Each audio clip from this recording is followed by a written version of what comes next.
Plus les jours passent et plus l'espoir de retrouver Émile vivant s'estompe. Le petit garçon âgé d'à peine 2 ans et demi a échappé à la surveillance de ses grands-parents ce samedi 8 juillet aux alentours de 17 h après s'être réveillé de sa sieste. Il s'est volatilisé de leur jardin du Haut-Vernay, un hameau des Alpes de Haute-Provence. Le garçonnet a été vu par 2 témoins sur la place du village 15 minutes plus tard et depuis, plus rien.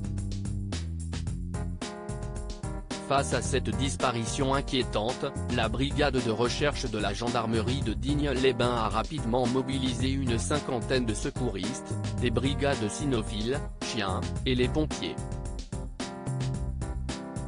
Parmi les locaux qui se sont portés volontaires, le patron de l'entreprise Varoiseau de Toit en fait un beau geste pour retrouver l'enfant.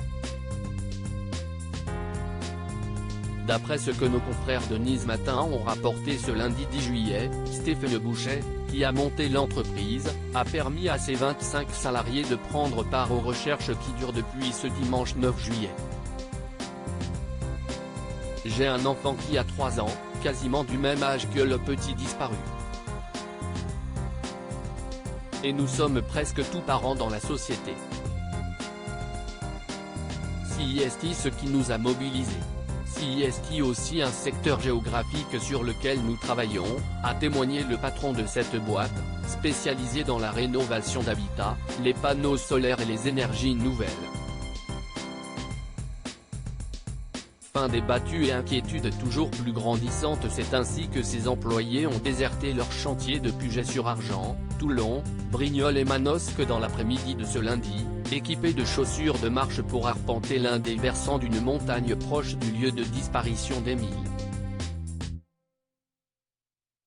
Mais leurs recherches ont été vaines et les enquêteurs ont demandé l'arrêt des battues avec la population dans la matinée de ce mardi 11 juillet, comme le rapporte BFM Télévision. Le hameau a été fermé au public, étant seulement accessible pour les habitants.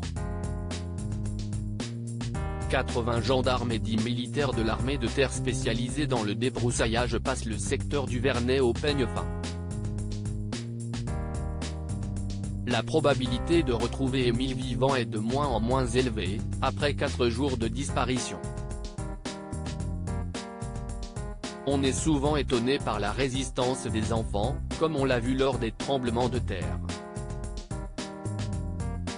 Mais après 48 heures, je ne suis pas très optimiste, a souligné la pédiatre Brigitte Viret auprès du Parisien mardi.